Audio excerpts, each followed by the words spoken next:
Governor സർക്കാർ പോര് വീണ്ടും രൂക്ഷമാക്കിയാണ് മുഖ്യമന്ത്രിയും ആരിഫ് മുഹമ്മദ് ഖാനും ഇന്ന് നേർക്കുനേർ പ്രതികരണങ്ങൾ നടത്തിയത്. ഗവർണർ എന്തും വിളിച്ചു പറയാമെന്ന മാനസികാവസ്ഥയിലേക്ക് എത്തിയെന്നാണ് മുഖ്യമന്ത്രിയുടെ തുറന്നടിക്കൽ. ഗവർണറുടെ നടപടിക്കെതിരെ രാഷ്ട്രപതിക്കും പ്രധാനമന്ത്രിക്കും കത്ത് നൽകുമെന്നുകൂടി മുഖ്യമന്ത്രി പറഞ്ഞു. എന്തും വിളിച്ചു പറയാവുന്ന ഒരു മാനസികാവസ്ഥയിൽ അദ്ദേഹം എത്തിയിരിക്കുകയാണ്. അതിന്റെ ഭാഗമായുള്ള ജൽപ്പനങ്ങളായിട്ട് മാത്രമേ അതിനെ കാണാൻ പറ്റൂ. അങ്ങനെയൊന്നും ഒരു ഗവർണറെ കുറിച്ച് പറയേണ്ടതല്ല സാധാരണ. പക്ഷേ ഇങ്ങനെ എന്തും വിളിച്ചു പറയുന്ന മാനസികാവസ്ഥയിലെത്തിയാൽ എന്ത് ചെയ്യും? ഇത്തരം കാര്യങ്ങൾ കേന്ദ്രത്തിന്റെ ഉത്തരവാദപ്പെട്ടവരുടെ ശ്രദ്ധയിൽപ്പെടുത്തേണ്ട സമയമായിരിക്കുകയാണ്. അത് ശ്രദ്ധയിൽപ്പെടുത്തണമെന്നാണ് ഇപ്പോൾ ഞങ്ങൾ ആഗ്രഹിക്കുന്നത്. അതിന്റെ നടപടികൾ സ്വീകരിക്കും. ഈ ഗവർണർ കേരളത്തിന്റെ സമാധാനപരമായ അന്തരീക്ഷം തകർക്കാൻ വേണ്ടി ശ്രമിക്കുകയാണ് എന്ന ഗുരുതരമായ ആരോപണം അദ്ദേഹത്തിനെതിരെ സംസ്ഥാന ഗവൺമെന്റ് ഉന്നയിക്കേണ്ടതായിട്ട് വരും. ആ നിലയിലാണ് കാര്യങ്ങൾ കിടക്കുന്നത്. മുഖ്യമന്ത്രി ഇങ്ങനെ പറയുമ്പോഴും ഒരു ഭീഷണിക്കും വഴങ്ങില്ല എന്നും പോലീസിനെ നിഷ്ക്രിയമാക്കുന്നത് മുഖ്യമന്ത്രിയാണെന്നും ഗവർണർ തിരിച്ചടിച്ചു. ആക്രമിക്കാൻ വരുന്നവർ വരട്ടെ എന്നും ആരിഫ് മുഹമ്മദ് ഖാൻ പറഞ്ഞു. The same opinion today. Kerala police is one of the finest police in the country. They are the best in the country. I have absolutely no doubt. The first person who will give instructions to SFI not to come near me will be Chief Minister, because he knows the consequences if anybody touches me. I feel no threat from the people of Kerala. The people of Kerala love me, but those they are trying to distort some statement. Kannur district has suffered for decades. Who was the man behind the violence in Kannur? I feel no threat from anybody. I am going to the city and I have told the police I don't need any security. വിവരങ്ങളുമായി ജയപ്രകാശ് ഉണ്ട്. കാലിക്കറ്റ് സർവകലാശാലയിൽ നിന്ന് ജയപ്രകാശ്, 1 കൊടുത്താൽ 2, 2 കൊടുത്താൽ 3 ഇങ്ങനെ പോയിക്കൊണ്ടിരിക്കുകയാണ് മുഖ്യമന്ത്രിയും ഗവർണറും SFIയും ഒക്കെ. ഇപ്പോൾ അത് നേരിട്ട് മുഖ്യമന്ത്രിയും ഗവർണറുമായി കൂടി മാറുകയാണ്. ഗവർണർ അവസാനം പറഞ്ഞ വളരെ കടുത്ത ഭാഷയിലാണ് അദ്ദേഹത്തിന്റെ വിമർശനം. ഒപ്പം തന്നെ താൻ ഒറ്റയ്ക്ക് പോകാൻ പോവുകയാണ്, തനിക്കൊരു പോലീസിന്റെയും സംരക്ഷണം വേണ്ട, കേരളത്തിലെ ജനങ്ങൾ തന്നെ സ്നേഹിക്കുന്നുണ്ട് എന്ന് വരെ അദ്ദേഹം പറഞ്ഞു. എങ്ങോട്ടാണ് അദ്ദേഹത്തിന്റെ അടുത്ത യാത്ര? എന്തൊക്കെയാണ് ഇനി നമ്മൾ പ്രതീക്ഷിക്കേണ്ട അടുത്ത കുറച്ച് മണിക്കൂറുകൾ?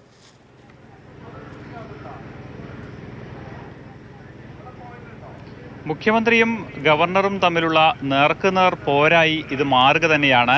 നേരത്തെ SFIയും ഗവർണറും തമ്മിലുള്ള പ്രശ്നങ്ങൾ, പോർവിളികളൊക്കെയാണ് നമ്മൾ കേട്ടതെങ്കിൽ ഇപ്പോൾ ഒരു ഭാഗത്ത് മുഖ്യമന്ത്രിയും ഒരു ഭാഗത്ത് ഗവർണറും എന്നുള്ള നിലയിലേക്ക് തന്നെ കാര്യങ്ങൾ മാറിയിരിക്കുന്നു.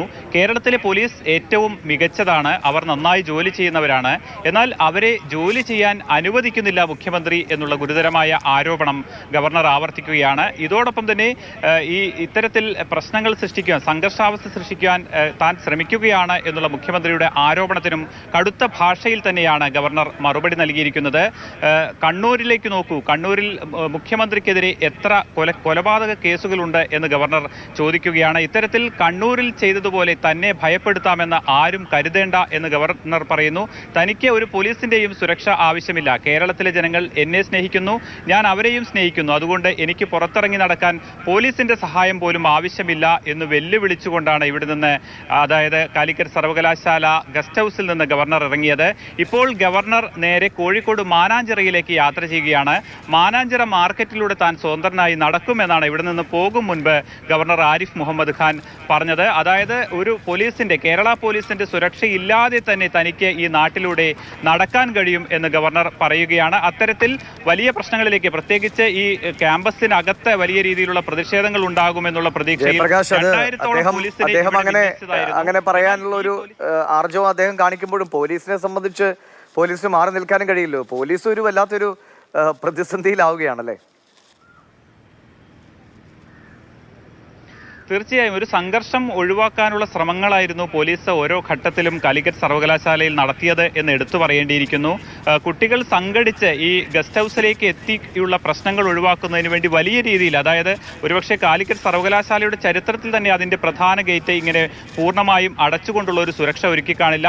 മറുവശത്തും അത്തരത്തിൽ ബാരിക്കേഡ് വെച്ച് മറയ്ക്കുന്നു. മറ്റ് പിന്നിലെ വഴികളിലൂടെ വിദ്യാർത്ഥികളോടും ഒപ്പം തന്നെ അധ്യാപകരോടും ജീവനക്കാരോടുമൊക്കെ ക്യാമ്പസിലേക്ക് വരാൻ പറയുന്നു. അത്തരത്തിൽ മുൻപെങ്ങുമില്ലാത്ത വിധമുള്ള സുരക്ഷ ഈ ക്യാമ്പസിനകത്ത് പോലീസ് ഒരുക്കിയപ്പോഴാണ് തനിക്ക് പേടിയില്ല, താൻ എവിടെയും യാത്ര ചെയ്യാൻ കഴിയുന്ന ആളാണ്, ആളുകൾക്ക് എന്നോട് സ്നേഹമുണ്ട് എന്നൊക്കെ പറഞ്ഞ് ആരിഫ് മുഹമ്മദ് ഖാൻ ഇവിടെ നിന്ന് പുറത്തിറങ്ങിയിരിക്കുന്നത്. അല്പസമയത്തിനകം തന്നെ അദ്ദേഹം കോഴിക്കോട് മാനാഞ്ചിറയിലെ മാർക്കറ്റിലെത്തും. അവിടെ ഇനി എന്താണ് അദ്ദേഹം ചെയ്യാൻ പോകുന്നത് എന്നുള്ളതാണ് ആകാംക്ഷ. ഈ മാനാഞ്ചിറയിൽ നിന്ന് അദ്ദേഹം 3:30-ക്കാണല്ലോ സർവകലാശാലയിലെ പരിപാടികൾ. അപ്പോൾ അതുവരെയുള്ള സമയങ്ങൾ എങ്ങനെയാണ് ഷെഡ്യൂൾ ചെയ്യപ്പെട്ടിരിക്കുന്നത്? SFIയുടെ പ്രതിഷേധം ഇപ്പോൾ ക്യാമ്പസിൽ ആ പ്രതിഷേധം കണക്കിലെടുത്തുള്ള പോലീസ് സുരക്ഷയാണല്ലോ ഒരുക്കിയിട്ടുള്ളത്. അല്ലാതെ പുറത്തെങ്കിലും ഏതെങ്കിലും രീതിയിൽ പ്രതിഷേധങ്ങളൊക്കെ ഉണ്ടായാൽ കാര്യങ്ങൾ കൈവിട്ടു പോകില്ലേ? ദിവിഷ, എല്ലാം സംഭവിക്കുന്നത് അപ്രതീക്ഷിതമായാണ്. ഗവർണറുടെ ഷെഡ്യൂളിലുള്ള ഒരു പരിപാടിയല്ല ഈ മാനാഞ്ചിറ സന്ദർശനം. കാരണം ഇന്നലെ തന്നെ ഗവർണറുടെ ഷെഡ്യൂൾ വന്നതാണ്. അതിൽ ഗസ്റ്റ് ഹൗസിൽ നിന്ന് 3:20 ഇറങ്ങുന്നു. 3:30 അദ്ദേഹം ഈ പരിപാടി നടക്കുന്ന സെനറ്റ് ഹാളിലേക്ക്, സെമിനാർ ഹാളിലേക്ക് വരുന്നു. ഈ പരിപാടിയിൽ പങ്കെടുക്കുന്നു. അതിനുശേഷം തിരിച്ച് ഗസ്റ്റ് ഹൗസിൽ തന്നെ വരുന്നു. ഗസ്റ്റ് ഹൗസിൽ നിന്ന് 7 മണിക്ക് ശേഷമാണ് അദ്ദേഹം കരിപ്പൂർ വിമാനത്താവളത്തിലേക്ക് ഇറങ്ങേണ്ടത്. അങ്ങനെയൊക്കെയാണ് ഷെഡ്യൂൾ.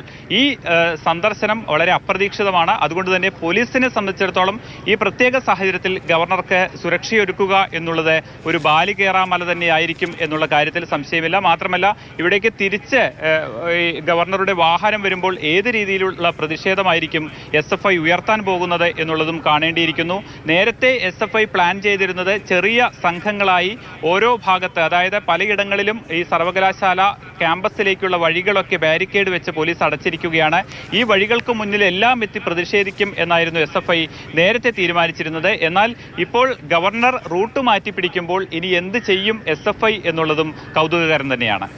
ഇപ്പോൾ ഗവർണർ പ്രധാനമായും പറഞ്ഞൊരു കാര്യം, മുഖ്യമന്ത്രിയാണ് ഇവിടെ ഗസ്റ്റ് ഹൗസിൽ താമസിച്ചിരുന്നെങ്കിൽ ഇവിടെ ഇതുപോലൊരു ബാനർ ഉണ്ടാകുമായിരുന്നു, ഉണ്ടെങ്കിൽ തന്നെ അത് മിനിറ്റുകൾ വെച്ച് നീക്കം ചെയ്യപ്പെടില്ലേ? പക്ഷേ അങ്ങനെ ഉണ്ടായിട്ടില്ല തുടങ്ങിയ കാര്യങ്ങൾ. ഇപ്പോൾ നമുക്കറിയാലോ, നവകേരള സദസ്സ് നടക്കുമ്പോൾ ഉണ്ടാകുന്ന പ്രതിഷേധങ്ങൾ എങ്ങനെയാണ് പോലീസ് അടിച്ചമർത്തുന്നത്, കൂടെ ബാക്കിയുള്ളവർ അടിച്ചമർത്തുന്നതൊക്കെ കണ്ടുകൊണ്ടിരിക്കുകയാണ്. അപ്പോൾ ഒരിടത്ത് വേറൊരു നീതി, മറ്റൊരിടത്ത് വേറെ നീതിയാണ്.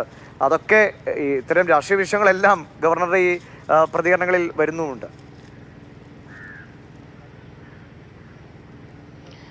തനിക്കെതിരെയുള്ള അക്രമങ്ങൾ ഉയർത്തിക്കാട്ടിക്കൊണ്ട് കേരളത്തിലെ സമാധാന അന്തരീക്ഷം തകർന്നു എന്നാണ് ഗവർണർ ആരോപിക്കുന്നത്. പ്രത്യേകിച്ച് തിരുവനന്തപുരത്ത് 2 ഇടങ്ങളിൽ തന്റെ വാഹനങ്ങൾക്ക് നേരെ SFI പ്രവർത്തകർ ചാടി വീണ് തടയാൻ ശ്രമിച്ചവർ മുദ്രാവാക്യം വിളിച്ചു.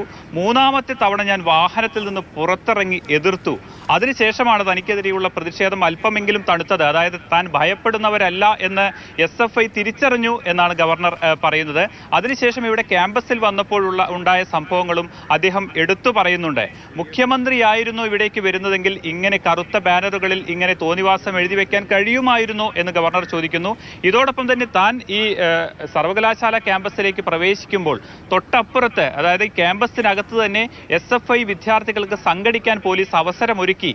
ഇതെങ്ങനെ സംഭവിച്ചു? ഇക്കാര്യത്തിലൊക്കെ താൻ റിപ്പോർട്ട് തേടും എന്നാണ് ഗവർണർ പറയുന്നത്. ഇതോടൊപ്പം തന്നെ വൈസ് ചാൻസലർക്കെതിരെയും ഗുരുതരമായ ആരോപണങ്ങൾ ഉന്നയിക്കുകയാണ്. ഈ ബാനറുകൾ നീക്കാത്തതിനെതിരെ, ഒപ്പം തന്നെ താൻ വിളിച്ചപ്പോൾ പെട്ടെന്ന് വരാത്തതിനെതിരെ ഒക്കെ ഈ വൈസ് ചാൻസലർക്കെതിരെയും ശകാരവർഷം ഇന്നലെ ഗവർണർ ചൊരിഞ്ഞു എന്നുള്ള സൂചനകളാണ് ലഭിക്കുന്നത്.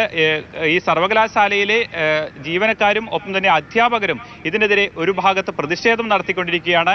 കാലിക്കറ്റ് സർവകലാശാലയിൽ SFI മാത്രമല്ല പ്രതിഷേധം നടത്തുന്നത്, സർവകലാശാല ജീവനക്കാരും അധ്യാപകരും ഒരു ഭാഗത്ത് പ്രതിഷേധം നടത്തിക്കൊണ്ടിരിക്കുകയാണ്. ഇങ്ങനെ ഗവർണർ പെരുമാറരുത് എന്നാണ് സർവകലാശാലയിലെ ജീവനക്കാരുടെ സംഘടന ആവശ്യപ്പെടുന്നത്. എന്തായാലും ഗവർണർക്കെതിരെ വലിയ രോഷം സർവകലാശാലയ്ക്കകത്ത് ഉയരുകയാണ്. അതേസമയം തന്നെ CPM പ്രവർത്തകനെയാണ് താൻ സെനറ്റ് മെമ്പറായി നിശ്ചയിച്ചിരുന്നതെങ്കിൽ, അതായത് അവർ തന്ന ലിസ്റ്റ് ഞാനങ്ങ് അതുപോലെ പാസ്സാക്കുകയാണെങ്കിൽ ഈ പ്രശ്നമൊന്നും ഉണ്ടാകുമായിരുന്നില്ല. പക്ഷേ എൻ്റെ വിവേചനാധികാരം ഞാനത് ചെയ്തു എന്ന് ഗവർണർ പറയുന്നു. അതിൽ തന്നെ ഭീഷണിപ്പെടുത്തിക്കൊണ്ട് ഈ തീരുമാനം മാറ്റാമെന്ന് ആരും കരുതേണ്ട. ഒപ്പം തന്നെ സുപ്രീം കോടതി വിധി വന്നതോടുകൂടി ഇവരൊക്കെ വലിയ ആശങ്കയിലാണ്. ഇത്രയും കാലം സർവകലാശാലകൾ അടക്കി ഭരിക്കാൻ ഇവർക്ക് കഴിഞ്ഞു, ഇനി അത് കഴിയില്ല എന്ന് തോന്നിയത് കൊണ്ടാണ് ഭീഷണിപ്പെടുത്തി തന്നെ പിന്തിരിപ്പിക്കാൻ SFI ശ്രമിക്കുന്നത്, CPM ശ്രമിക്കുന്നത് എന്നുള്ള ഒരു ആരോപണവും ഗവർണർ മുന്നോട്ട് വയ്ക്കുകയാണ്.